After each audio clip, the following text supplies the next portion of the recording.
over. Ooh. That was for the cameras.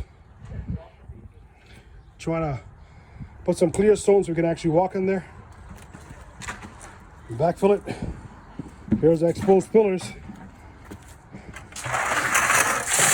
And we're gonna fill it with water next. We got the whole chain gang going on here. That's 6 yards of clear stone. And I'm panting because we're doing the work. All right.